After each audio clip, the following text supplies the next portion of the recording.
প্রচলিত কথা আছে, রাম না জন্মাতেই রামায়ণ।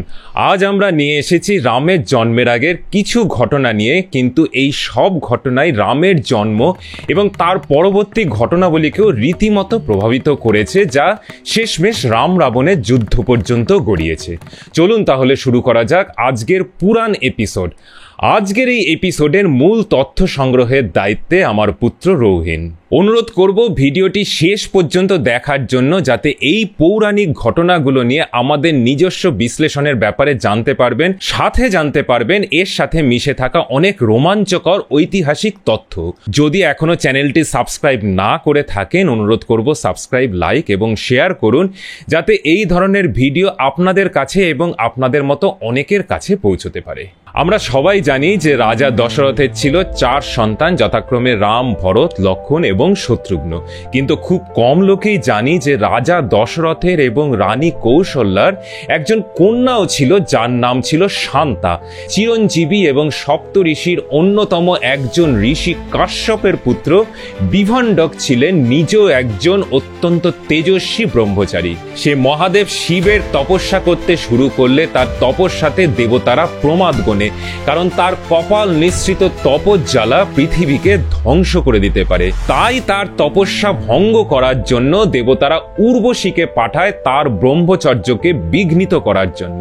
কঠোর ব্রহ্মচারী হওয়া সত্ত্বেও একদিন নদীতে স্নানরত উর্বশীকে দেখে ঋষি বিভণ্ডক কামাসক্ত হয়ে পড়েন এবং তার বীর্যস্খলন হয়।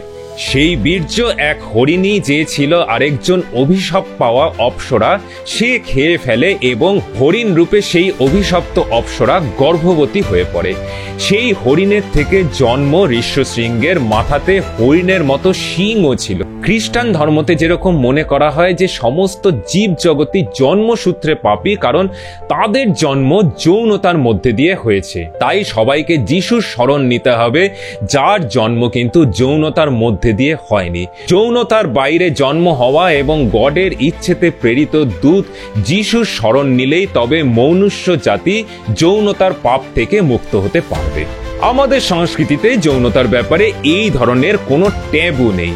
মাকড়সার কামড় খেয়ে স্পাইডারম্যান হয়ে যাওয়া সুপার হিরোকে যেমন দেখি, তেমনি সুপারম্যান, ক্যাপ্টেন আমেরিকাদের দেখি, হ্যারি পটারের জাদুদণ্ড, ডিজনির কার্টুন ইত্যাদি সব দেখি, যেগুলো অবাস্তব কিন্তু সারা পৃথিবী জুড়ে ভীষণভাবে জনপ্রিয়। সেই রকমই রামায়ণ মহাভারতে আমরা অনেক কাল্পনিক জিনিস দেখি, যেইগুলো একই সাথে লোকশিক্ষা আর মনোরঞ্জনের জন্য লেখা হয়েছে। শুধু তাই নয়, ঋষি বিভণ্ডকের পুত্র ঋষি ঋষ্যশৃঙ্গকে অঙ্গরাজ্যে নিয়ে আসার কথাও বলে। কিন্তু মহর্ষি বিভণ্ডক ছিলেন অত্যন্ত ক্রোধী ঋষি, তাই রাজ্যের কেউ রাজি হলো না এই কার্য করতে। নিরুপায় হয়ে রোমপদ তখন কয়েকজন বারবণিতাকে পাঠান বিভণ্ডকের আশ্রমে, যখন ঋষি বিভণ্ডক অনুপস্থিত ছিলেন। সেই বারবণিতারা সন্ন্যাসীর বেশে ঋষ্যশৃঙ্গের সাথে সাক্ষাৎ করে। থাইল্যান্ড, মায়ানমার, কম্বোডিয়া ইত্যাদি জায়গাতেও রামায়ণ, মহাভারত এবং সাথে জাতকের গল্প অত্যন্ত জনপ্রিয়।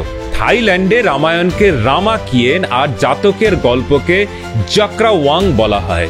এই স্থানে রাখা শিবলিঙ্গটির বিশেষত্ব হলো লিঙ্গটির একটি শিংও আছে। উত্তর এবং দক্ষিণ ভারতের বিভিন্ন স্থানে ঋষ্যশৃঙ্গকে বাষ্পরূপের দেবতা হিসেবে পুজো করা হয়, যার উপস্থিতিতে পৃথিবী মাথা নোয়ায়, রাজ্য পুনর্জীবিত হয় আর পুজোর বলে ভগবান রাম অবতার রূপে মর্তে আগমন করেন। সেই যে বোটানিক্যাল গার্ডেনের অতি প্রাচীন বটগাছটি আমরা দেখি, যার অসংখ্য শাখা প্রশাখা নিচে নেমে এসেছে, আজকে আর কোনটা আগের কোনটা পরের তা নির্ধারণ করা সহজ নয়। তেমনি অনাদি অনন্ত আমাদের এই প্রাচীন ভারতীয় সংস্কৃতি এক বিশাল বটগাছের মতোই অসংখ্য শাখা প্রশাখা বিস্তার করেছে হাজার হাজার বছর ধরে।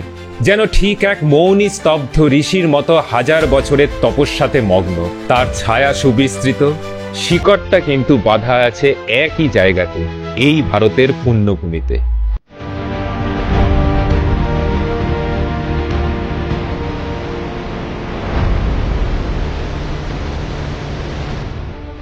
আমরা সবাই জানি যে রাজা দশরথের ছিল 4 সন্তান, যথাক্রমে রাম, ভরত, লক্ষ্মণ এবং শত্রুঘ্ন। কিন্তু খুব কম লোকেই জানি যে রাজা দশরথের এবং রানী কৌশল্যার একজন কন্যাও ছিল, যার নাম ছিল শান্তা। তিনি রাম ও তার ভাইদের জ্যেষ্ঠা ভগিনী ছিলেন। যদিও বাল্মীকি রামায়ণে শান্তার কথা আমরা খুব বিশেষ পাই না, কিন্তু আনন্দ রামায়ণে পাই। এই আনন্দ রামায়ণ পরবর্তীকালে বাল্মীকি রামায়ণের উপর ভিত্তি করেই লেখা হয়েছিল লোকগাথার আঙ্গিকে। মনে করা হয় 1500 শতকের মাঝামাঝি একজন সাধুর রচনা এই আনন্দ রামায়ণ। সেই একই সময়তে বাংলাতে লেখা কৃত্তিবাসী রামায়ণ, বলরাম দাসের লেখা ওড়িয়া রামায়ণেও কিন্তু আমরা শান্তাকে দেখতে পাই। এছাড়াও আমাদের 18টি মহাপুরাণের মধ্যে বিষ্ণু পুরাণ, ভগবত পুরাণ, স্কন্দ পুরাণ এবং পদ্ম পুরাণে আমরা শান্তার উপস্থিতি দেখতে পাই। সেই মতে অঙ্গরাজ্যের রাজা ছিলেন রোমপদ আর তার স্ত্রী ছিলেন রানী বর্ষিণী। রানী বর্ষিণী ছিলেন কৌশল্যার ভগিনী আর রাজা রোমপদ ছিলেন রাজা দশরথের অত্যন্ত কাছের বন্ধু। তাই রাজা রোমপদ এবং রাজা দশরথ ছিলেন একাধারে প্রাণের বন্ধু এবং সম্পর্কে ভাইরা। রোমপদকে কোথাও কোথাও চিত্ররথ বলেও উল্লেখ করা হয়েছে। যাই হোক, রোমপদ এবং রানী বর্ষিণী নিঃসন্তান ছিলেন।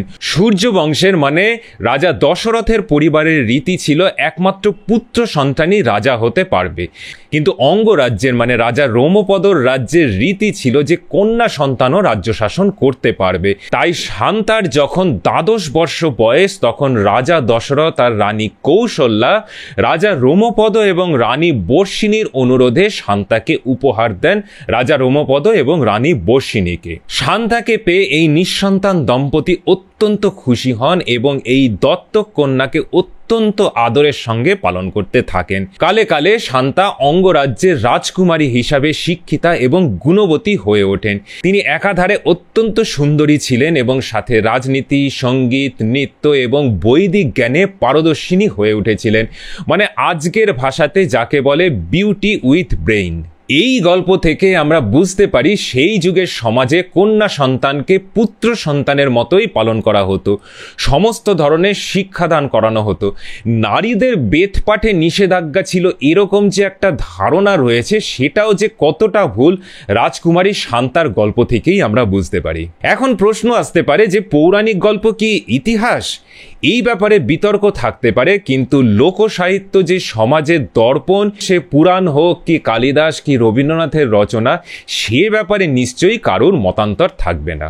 তাই এই গল্প থেকে বলা যেতে পারে প্রাচীন ভারত ছিল ফেমিনিজমের স্বর্ণযুগ, যেখানে নারীরা পুরুষদের সমান মর্যাদা ভোগ করত।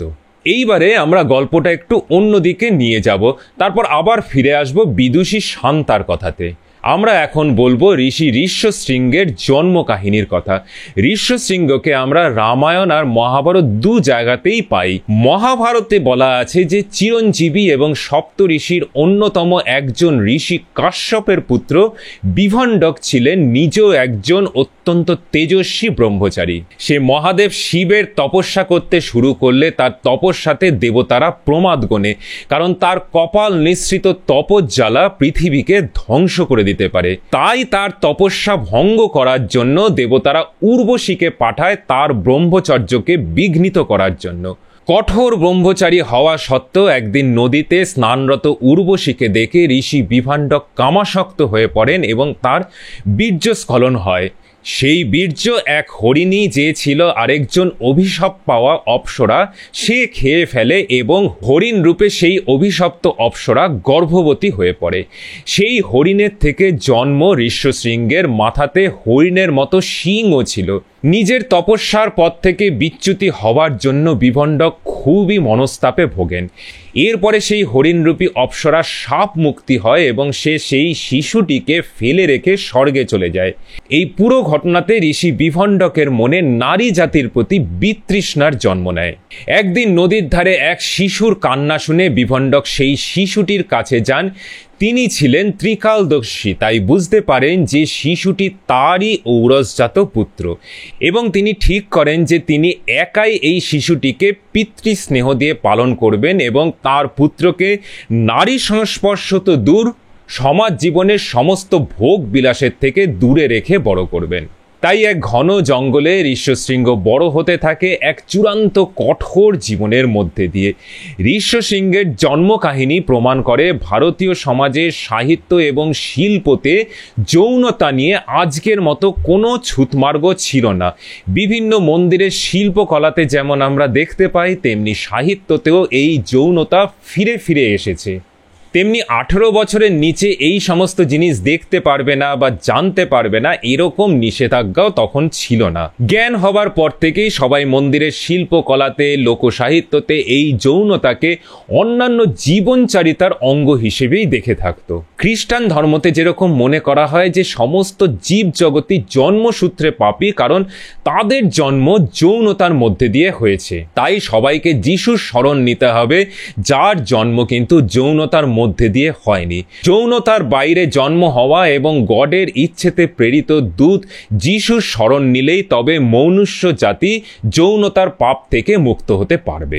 আমাদের সংস্কৃতিতে যৌনতার ব্যাপারে এই ধরনের কোনো ট্যাবু নেই। আর তার সাথে আমরা কিছু অদ্ভুত জিনিসও দেখে থাকি, যেমন হরিণের গর্ভে মানুষের জন্ম ইত্যাদি, বা হনুমানের সূর্যদেবকে বগল দাবা করে নিয়ে আসা। মনে রাখতে হবে, রামায়ণ মহাভারত কিন্তু লোকসাহিত্য, যা লোকশিক্ষার সাথে সাথে সাধারণ মানুষের মনোরঞ্জনের জন্যও তৈরি। আজকের দিনের সায়েন্স ফিকশন বা কল্পবিজ্ঞান অথবা ভিএফএক্স মুভিতে অনেক আজগুবি জিনিস আমরা দেখি। মাকড়সার কামড় খেয়ে স্পাইডারম্যান হয়ে যাওয়া সুপার হিরোকে যেমন দেখি, তেমনি সুপারম্যান, ক্যাপ্টেন আমেরিকাদের দেখি, হ্যারি পটারের জাদুদণ্ড, ডিজনির কার্টুন ইত্যাদি সব দেখি, যেগুলো অবাস্তব কিন্তু সারা পৃথিবী জুড়ে ভীষণভাবে জনপ্রিয়।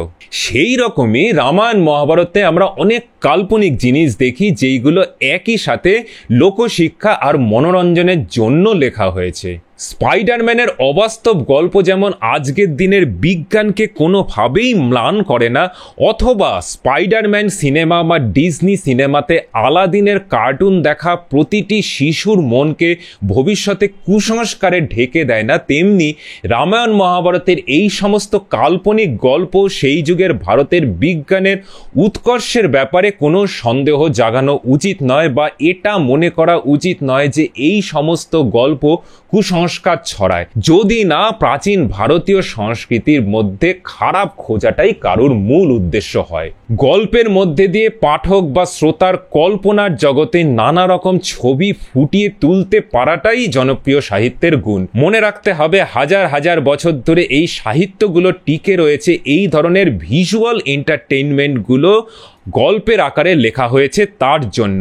আজকের দিনে গল্পের পাতা ছেড়ে বিনোদন যখন টেলিভিশনের পর্দাতে কি ভিএফএক্স এর স্ক্রিনে, সেই যুগেও কিন্তু এই গল্পগুলো একই রকম জনপ্রিয়, কারণ এই গল্পগুলো সমস্ত ধরনের মানুষকে আকর্ষণ করতে পারে নিজ গুণে। আবার ফেরত আসি অঙ্গরাজ্যের গল্পে। রাজা রোমপদ একজন ব্রাহ্মণের সাথে মিথ্যাচার করেন, আর সেই পাপে অঙ্গরাজ্যে প্রবল খরা হয়। বৃষ্টির দেবতা ইন্দ্রদেব তখন রাজা রোমপদকে বলে যে একজন তেজস্বী ব্রাহ্মণ যদি রাজ্যে পা রাখেন তবে রাজ্যে বৃষ্টি হবে। শুধু তাই নয়, ঋষি বিভণ্ডকের পুত্র ঋষি ঋষ্যশৃঙ্গকে অঙ্গরাজ্যে নিয়ে আসার কথাও বলে। কিন্তু মহর্ষি বিভণ্ডক ছিলেন অত্যন্ত ক্রোধী ঋষি, তাই রাজ্যের কেউ রাজি হলো না এই কার্য করতে। নিরুপায় হয়ে রোমপদ তখন কয়েকজন বারবণিতাকে পাঠান বিভণ্ডকের আশ্রমে, যখন ঋষি বিভণ্ডক অনুপস্থিত ছিলেন। সেই বারবণিতারা সন্ন্যাসীর বেশে ঋষ্যশৃঙ্গের সাথে সাক্ষাৎ করে। ঋষ্যশৃঙ্গ তাদেরকে তপস্যাতে যোগদান করতে আহ্বান জানায়, কিন্তু ঋষি বিভণ্ডক আসবার পূর্বেই সেই সন্ন্যাসী বেশে বারবণিতারা চলে যায়। এদিকে ঋষ্যশৃঙ্গের মন উন্মনা হয়ে থাকে তাদের জন্য। প্রথমবার কোনো নারীর সঙ্গে তার সাক্ষাৎ হয়। তার কাজেও গাফিলতি হতে থাকে। কিছুদিন বাদে সেই বারাঙ্গনারা আবার আসেন এবং তাদের সাথে ঋষ্যশৃঙ্গ চলে আসেন অঙ্গরাজ্যে। তার পদার্পণে অঙ্গরাজ্যে বৃষ্টি নেমে খরা কেটে যায়। কৃতজ্ঞ রাজা নিজের কন্যা শান্তার সাথে ঋষ্যশৃঙ্গের বিবাহ দেন। পুত্রের দাম্পত্য জীবনে ঋষি বিভণ্ডক আর কোনো রকম আপত্তি করেননি। বিবাহের পর ঋষ্যশৃঙ্গ এবং শান্তা ফিরে আসেন বিভণ্ডকের আশ্রমেই। এই রচনা থেকে আমরা বুঝতে পারি যে অর্থবল এবং বাহুবল থাকা না সত্ত্বেও সেই যুগের জ্ঞানী তপস্বীদের কতটা সম্মানের চোখে দেখা হতো। পালি ভাষাতে লেখা নলিনিকা জাতকের গল্পতে এই ঋষ্যশৃঙ্গকে আমরা পাই ঈশী শৃঙ্গ নামে। আমরা জানি যে জাতকের গল্প হলো শ্রী গৌতম বুদ্ধের বিভিন্ন পূর্বজন্মের কাহিনীর কালেকশন। সেই রকমই এক জন্মে শ্রী গৌতম বুদ্ধ একজন বোধিসত্ত্ব মানে একজন কঠোর ব্রহ্মচারী সন্ন্যাসী রূপে হিমালয়তে বাস করতেন। কোনো এক দুর্বল মুহূর্তে এক নদীতে তারও বীর্যস্খলন ঘটে, যা একটা হরিণ খেয়ে ফেলে এবং তার থেকে ঈশী শৃঙ্গের জন্ম।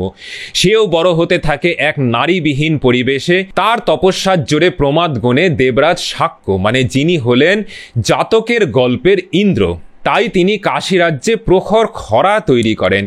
একইভাবে কাশী রাজ্যের রাজাও দেবরাজ শাক্যের পরামর্শতে ঈশী শৃঙ্গের তপস্যা ভঙ্গ করার চেষ্টা করেন। জাতকের গল্পে বলা আছে কাশীর রাজা নিজের কন্যা নলিনীকে পাঠায় ঈশী শৃঙ্গকে প্রলুব্ধ করতে।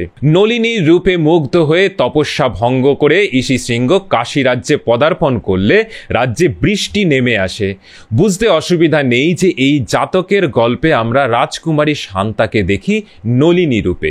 অলম্বুসা জাতকের গল্পে কিন্তু আমরা ঈশী শৃঙ্গকেই বোধিসত্ত্ব রূপে দেখি, যিনি ছিলেন শ্রী গৌতম বুদ্ধের একজন পূর্বজন্মের সন্ন্যাসী। শাক্য এখানে অলম্বুসা নামের এক অপ্সরাকে পাঠান ঈশী শৃঙ্গকে প্রলুব্ধ করতে, আর বাকি ঘটনাবলী একইভাবে প্রবাহিত হয়। এখানেও আমরা নলিনীকে দেখতে পাই। অলম্বুসা জাতকের গল্পে এই নলিনী হলেন আবার যশোধরার পূর্বজন্ম, যিনি ছিলেন রাজকুমার সিদ্ধার্থ বা বোধিলাভের পূর্বে গৌতম বুদ্ধের স্ত্রী। আমরা সবাই জানি বৌদ্ধ ধর্ম হলো হিন্দু ধর্মের অসংখ্য শাখা প্রশাখার মধ্যে একটি, তাই জাতকের গল্প শুধু নয়, সব কিছুই খুঁজলে তার শিকড় খুঁজে পাওয়া যাবে এই প্রাচীন ভারতীয় গল্পগাথা বা দর্শনে। আধুনিক যুগে থাইল্যান্ড, মায়ানমার, কম্বোডিয়া ইত্যাদি জায়গাতেও রামায়ণ, মহাভারত এবং সাথে জাতকের গল্প অত্যন্ত জনপ্রিয়। থাইল্যান্ডে রামায়ণকে রামাকিয়েন আর জাতকের গল্পকে জাক্রাওয়াং বলা হয়। আঙ্কর ভাটের শিল্প সাহিত্যে মহাভারতের কাহিনীকে আমরা খুঁজে পাই। বার্মার জাতীয় মহাকাব্য ইয়ামা জাড্ডু হল বার্মিজ ভাষাতে লেখা রামায়ণ। আজও এই সমস্ত গল্প নিয়ে এখানের মতোই থাইল্যান্ডেও সিনেমা সিরিয়াল তৈরি হয়। 1960-তে কম্বোডিয়ার বিখ্যাত আবৃত্তিকার টাকরুটের রেমকার অর্থাৎ কম্বোডিয়ান রামায়ণের ভাষ্যপাঠ আজও আমরা বিভিন্ন বিদেশের লাইব্রেরিতে পাই। জাভানিজ ভাষাতে লেখা কাকাওয়েন হলো মহাভারতের জাভানিজ সংস্করণ। এই জাভানিজ ভাষাটি ছিল ইন্দোনেশিয়া সহ বিভিন্ন জায়গার কথ্য ভাষা। তেমনি 1300 শতকে লেখা জাপানিজ মহাকাব্য হেইকি মনোগোটারিতে মহাভারতের প্রচুর প্রভাব দেখা যায়। এখানেও ধর্ম বা ডিউটির কথা বলা হয়েছে। এই সব জায়গাতে গল্পগুলির সাথে স্থানীয় সংস্কৃতির প্রভাবে বেশ কিছু পরিবর্তন হয়েছে ঠিকই, ঠিক যেমন আমরা ভারতের বিভিন্ন জায়গাতে রামায়ণ মহাভারতের বিভিন্ন সংস্করণ দেখি, কিন্তু মূল গল্পটি চিনে নিতে কোনো অসুবিধাই হয় না। সেই রকম দক্ষিণ পূর্ব এশিয়াতে যে পৌরাণিক বা জাতকের কাহিনী আমরা দেখি, তার মূল শিকড়টি যে ভারতের মাটিতেই প্রথিত, সেটাও বুঝে নিতে অসুবিধা হয় না। ফেরত আসছি আবার রামায়ণের গল্পে। পরবর্তী সময়তে ঋষ্যশৃঙ্গ আর তার শান্তা অযোধ্যাতে আসে রাজা দশরথের অনুরোধে। রাজা দশরথ তার কন্যা সন্তান শান্তাকে বন্ধু রোমপদ আর শালী বর্ষিণীকে দত্তক রূপে দান করে দিয়েছিল, সেটা তো আগেই বলেছি। কিন্তু এরপর দশরথের আর কোনো সন্তান হয়নি যে দশরথের পরে রাজ্য শাসন করতে পারবে। তখন দশরথের প্রধান পরামর্শদাতা এবং সারথী সুমন্ত্র রাজা দশরথকে পরামর্শ দেয় যে ঋষি ঋষ্যশৃঙ্গকে এনে যজ্ঞ করাতে, যাতে রাজা দশরথ সন্তান লাভ করতে পারে। সেই কথা মতো ঋষ্যশৃঙ্গ আর শান্তা অযোধ্যাতে এসে যজ্ঞ করে, আর সেখান থেকেই অগ্নিদেবের মন্ত্রপুত পায়েসকে কৌশল্যা, কৈকেয়ী এবং সুমিত্রার গর্ভে রাম, ভরত, লক্ষ্মণ এবং শত্রুঘ্নের জন্ম হয়। এরপর শুরু হয় রামায়ণের মূল ঘটনা প্রবাহ। তাই রাম ও তার ভাইদের জন্মকাহিনীর সঙ্গে ওতপ্রোতভাবে জড়িয়ে আছে তাদের জ্যেষ্ঠা ভগিনী শান্তা এবং জামাইবাবু ঋষ্যশৃঙ্গের গল্প। দক্ষিণের সাহিত্য তুঙ্গভদ্রা মাহাত্ম্যতে বলা আছে ঋষ্যশৃঙ্গের জন্ম কর্ণাটকের শৃঙ্গেরিতে, যাকে তখন বলা হতো শৃঙ্গগিরি। এই কাহিনী অনুযায়ী ঋষি বিফণ্ডকের বীর্যস্খলনের ব্যাপারটি ঘটেছিল তুঙ্গভদ্রা নদীতে। ঋষ্যশৃঙ্গের জন্ম এই শৃঙ্গেরিতেই। এই শৃঙ্গেরি থেকেই ঋষ্যশৃঙ্গ স্ত্রী শান্তার সাথে দশরথের আমন্ত্রণে অযোধ্যাতে গিয়ে পুত্রেষ্টি যজ্ঞ করেন। পরবর্তীকালে আবার তিনি সস্ত্রীক শৃঙ্গেরিতেই ফিরে আসেন। এখানে তিনি দৈববাণী পান ভগবান শিবের তপস্যা করার জন্য। সেই মতো তিনি শিবের কঠোর তপস্যা করতে শুরু করেন। এই শিবের রূপ হল চন্দ্রমৌলেশ্বর। পশ্চিমঘাট পর্বতমালার নরসিংহ পাহাড়ের কোলে কিগ্গা বলে একটি জায়গাতে ঋষ্যশৃঙ্গ ভগবান চন্দ্রমৌলেশ্বরের ধ্যান করতে শুরু করেন। ঋষ্যশৃঙ্গের তপস্যাতে খুশি হয়ে ভগবান চন্দ্রমৌলি দেখা দিলে ঋষ্যশৃঙ্গ ভগবানের সঙ্গে বিলীন হয়ে যেতে চান। এই কিগ্গা জায়গাতে আজও এক মন্দির রয়েছে যেখানে ঋষ্যশৃঙ্গ আর শান্তার পুজো হয়। এই স্থানে রাখা শিবলিঙ্গটির বিশেষত্ব হল লিঙ্গটির একটি শিংও আছে। এই শিবলিঙ্গটিকে বলা হয় মলহানিকারেশ্বর শিব, মানে যিনি সমস্ত রকমের অশুদ্ধিকে দূর করেন। এই মন্দির কে স্থাপন করেছে সেই নিয়ে বিভিন্ন মতামত রয়েছে। কিছু ঐতিহাসিকের মতে দাক্ষিণাত্যের বিজয়নগর সাম্রাজ্যের সময়তে এই মন্দিরটি তৈরি। এর কিছু দূরেই কর্ণাটকের হুবলিতে আছে চন্দ্রমৌলেশ্বর শিবের মন্দির, যা স্থাপিত হয়েছিল বাতাপি চালুক্য রাজবংশের সময়তে। 900 বছরের পুরনো এই মন্দিরটির স্থাপত্যের কাজ আজও কিন্তু বিস্ময় উদ্রেক করে। এই শৃঙ্গেরি স্থানটি, যার নামের উৎস ঋষি ঋষ্যশৃঙ্গ, তার ধর্মীয় গুরুত্ব অপরিসীম। এটি আদি শঙ্করাচার্যের 4 পীঠের এক পীঠ, যা আজ থেকে 1200 বছর আগে তৈরি হয় সনাতন ধর্মের রক্ষার স্বার্থে। বাকি 3 পীঠ হল দ্বারকা, পুরী এবং যোশীমঠ। দাক্ষিণাত্যের রাজনীতিতেও শৃঙ্গেরির গুরুত্ব অপরিসীম। যদিও টিপু সুলতান অসংখ্য হিন্দু মন্দির ভেঙে মাটিতে লুটিয়ে দিয়েছিল, কিন্তু ওর রাজত্বের অন্তর্গত শৃঙ্গেরিতে কখনো কোনো রকম হাত ছোঁয়াতে সাহস করেনি। শুধু দাক্ষিণাত্য নয়, উত্তর ভারতের কুলুতে, বাঞ্জার উপত্যকাতে শৃঙ্গ ঋষি আর বিদুষী শান্তা এখনও পূজিত হন চেহেনিকোঠিতে অবস্থিত এক মন্দিরে।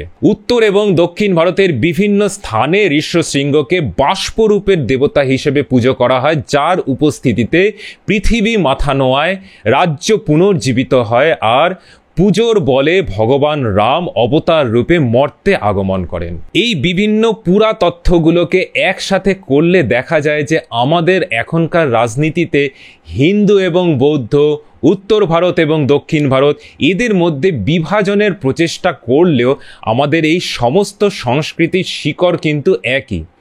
শুধু উত্তর ভারত দক্ষিণ ভারত নয়, ভারতের বাইরেও আমাদের সেই সংস্কৃতির বিশাল প্রভাব দেখতে পাই।